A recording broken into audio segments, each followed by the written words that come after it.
In this video, I'm going to talk to you about how I built my online coaching business to generate over £15,000 whilst also working a full-time job. I'm going to tell you exactly how I did it, the tools I used, the mistakes I made, and the 3 things I would tell anyone looking to start out in the online coaching business. It started a few years ago when I qualified as a personal trainer.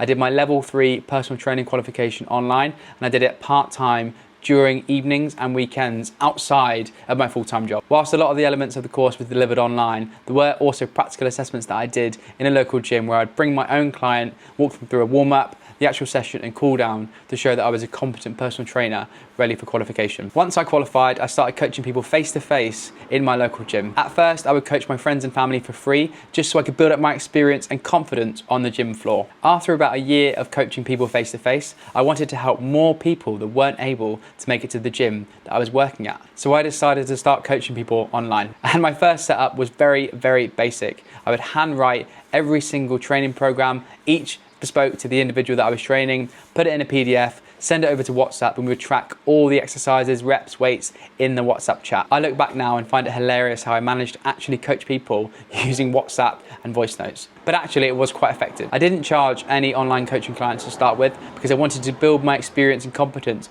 coaching people which wasn't face-to-face. There were friends and family looking to lose a bit of weight and put on a bit of muscle. No fancy systems, no fancy branding, just me, WhatsApp, Microsoft Word, and a dream.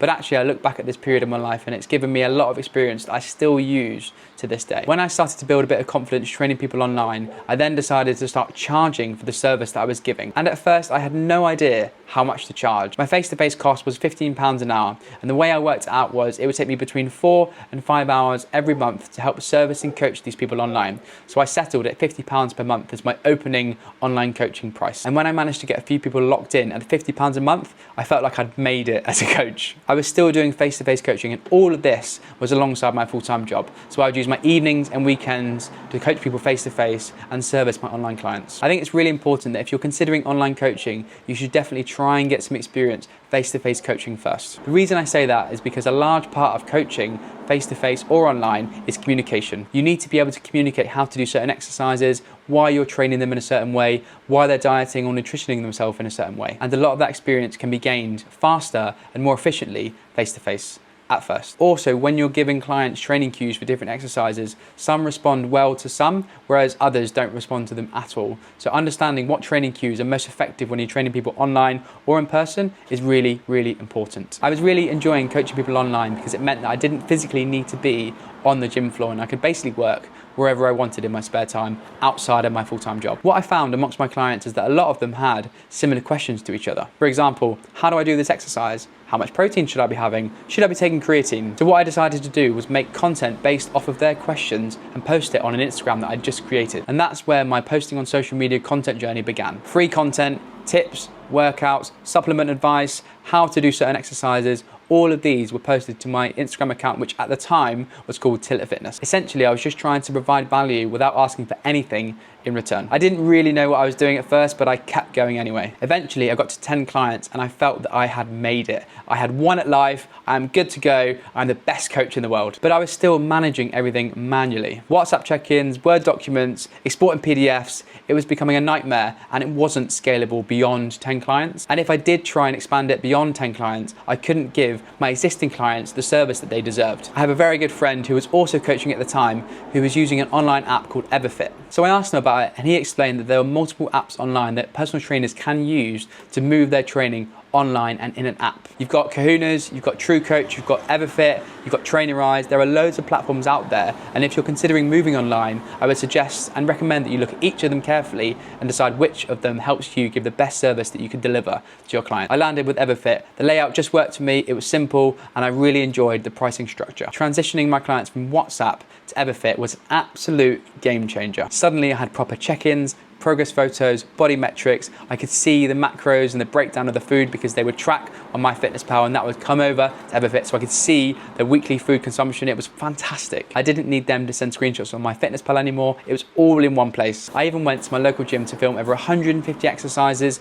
posted them on YouTube, and then integrated them into the app to make the app much more personalized to my brand and the service that I was delivering. A lot of these apps also have the facility where you can build training programs and sell them as a one-off purchase. So I started building building 12-week training programs based off bodybuilding, 3-day splits, 4-day splits, 5-day splits, and I would sell those and they would generate passive income. This is when the business really started to feel like a business. Around this time, I also went to go and see James Smith's business mentorship, who, if you don't know who he is, he was a very successful PT and now runs multiple successful businesses. Off the back of his business mentorship, there were a few key things I wanted to action to improve and enhance my business and the service I was delivering to my client. First one was to build a landing page through lead pages, which would essentially funnel traffic from my social media to my landing page where people would be able to buy services and products from me. I also started email marketing using MailChimp, and there was an integration between MailChimp and lead pages so I could capture email addresses and then send them emails to generate that email marketing leads. The landing page has generated a good amount of revenue, but if I'm honest, the best thing that's generated me leads and clients is posting content on Instagram and TikTok. My first 100 videos were absolutely awful. I posted a series of fitness tips on TikTok and I still to this day can't bring myself to watch them again. And this was a key takeaway from the business mentorship, was that your first 100 videos or pieces of content that you're going to post are going to be rubbish, but the next 100 pieces of content are going to be a massive improvement on the first 100 pieces. And the whole premise is that you get better by doing it. Initially, when I started posting content, I was worried about what people would think, but then I quickly realized no one really cares about what you're doing, and no one really cares as much as you think they do. So I started posting different forms of content: reels, carousels, client transformation, anything that would provide value to potential clients, but also provide value to anyone that would come to my page. Slowly the audience grew and I managed to gain over 8,000 followers on Instagram, over 5,000 on TikTok, and over 2,500 on Facebook. When I create a piece of content for Instagram, TikTok, or Facebook, I cross-post it across all 3 platforms as well. I've had a few people reach out when they're starting their personal training business who are struggling to get clients. And honestly, if you're struggling to get clients, the best piece of advice I can give is start training people for free. And I don't mean train them for free forever, but definitely at the start. You need to build your portfolio and gain more testimonials. You wouldn't pay a PT that has no testimonials and no proven results, so you shouldn't expect other people to do the same. And when you train people for free, you can ask them for feedback to help you improve your service. And if you're not getting results or the results aren't good enough, it means the service you deliver isn't quite at the standard where it needs to be. And that's not a criticism, that's a challenge. As an online coach, there are a couple of tools that I've used in the last 12 to 18 months that have absolutely changed the service that I provide my clients. As an online coach, there are 2 tools that I would absolutely 100% recommend. First is Loom, which is a software that allows you to record your screen and also record your webcam so that you can use that for client check-ins, form reviews, and also provide feedback and information on client program. It works by recording your face and the screen and allows you to communicate with the clients without actually being on a video call if time is tight. The other tool I use is Stripe. This allows you to set up payments and recurring bills so that you don't have to remind your clients to send you money for your online coaching service. It takes it automatically. This alone saves me a few hours a month,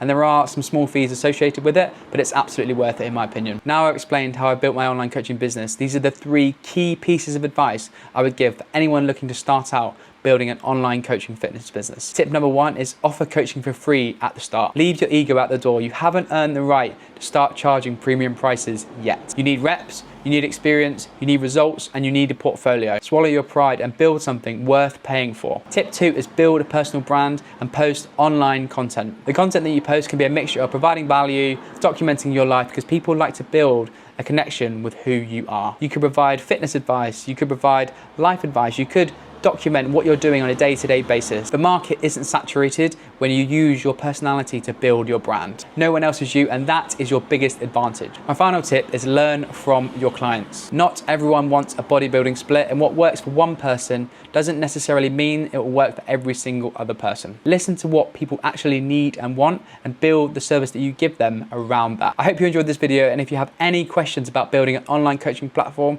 please drop a comment below, drop me a message, and I'll be more than happy to help.